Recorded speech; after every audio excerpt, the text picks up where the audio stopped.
क्या है operation devil Hunt? Bangladesh सरकार ने आखिर क्यों इसे शुरू किया? बांग्लादेश सरकार ने हाल ही में ऑपरेशन डेविल हंट शुरू करने का ऐलान कर दिया है और इस ऑपरेशन का मकसद देश में कानून और व्यवस्था को स्थापित करना है। इसके साथ ही हिंसक हालातों पर काबू पाना भी है।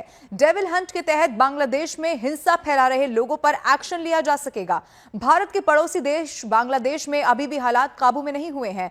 बांग्लादेश में हिंसक झड़प घटनाएं लगातार सामने आ रही हैं। इसी के बाद कानून और व्यवस्था बनाए रखने के लिए बांग्लादेश की अंतरिम सरकार ने एक नेशनल अभियान शुरू किया जिसका नाम ऑपरेशन डेविल हंट रखा गया। बांग्लादेश में कानून प्रवर्तन बलों ने लोकल लोगों और शेख हसीना विरोधी छात्र समूहों के बीच झड़प के बाद देश में कानून और व्यवस्था को एक बार फिर से पटरी पर लाने के लिए यह बड़ा कदम उठाया। अब इसे बांग्लादेश में हो रहे विरोध प्रदर्शन को कुचलने के लिए उठाए जा रहे कदम के नजरिए से भी देखा जा रहा है। हिंसक झड़प और हाल ही में बांग्लादेश के संस्थापक शेख मुजीबुर रहमान के धानमंडी स्थित ऐतिहासिक घर पर हुई तोड़फोड़ के बाद यह बड़ा एक्शन लिया गया। अब आपको बताते हैं कि डेविल हंट ऑपरेशन है क्या।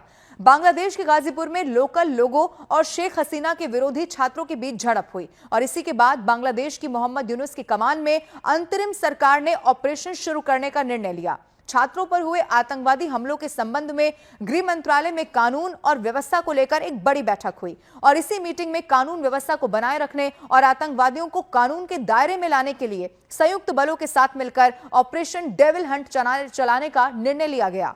अब आपको बताते हैं क्या है ऑपरेशन डेविल हंट का मकसद और सवाल यह भी है कि आखिर इस ऑपरेशन को क्यों लागू किया गया। इस ऑपरेशन का मकसद देश में हो रही हिंसक झड़प और ऐतिहासिक घरों को तोड़फोड़ करने और आंदोलनकारियों को रोकना है। इसके साथ ही आरोपियों पर सख्त एक्शन लेना भी एक मकसद है। बांग्लादेश के मुख्य सलाहकार मोहम्मद यूनुस ने सभी नागरिकों से तुरंत कानून और व्यवस्था बहाल करने के लिए कह दिया है। इसके साथ ही यह सुनिश्चित करने के लिए कहा है कि शेख हसीना के परिवार और अवामी लीग पार्टी के नेताओं से जुड़ी संपत्तियों या किसी भी बहाने से किसी भी नागरिक के खिलाफ कोई भी और हमला नहीं होना चाहिए। बांग्लादेश में आतंक का राज है, ये सबसे बड़ा सवाल इस वक्त है। बांग्लादेश में पूर्व विदेश राज्य मंत्री शहरियार आलम के 3 मंजिला मकान में खाक यहां पर कर दिया गया। बांग्लादेश के पूर्व राष्ट्रपति अब्दुल हामिद के घर पर भी हमला किया गया। लोगों ने घर के अंदर से कीमती सामान लूट लिया, घरों में तोड़फोड़ की गई और घर के बाहर खड़ी गाड़ियों में आग लगा दी गई। क्या शेख मुजीबुर रहमान के सभी निशान मिटा देगा बांग्लादेश? ये सवाल है।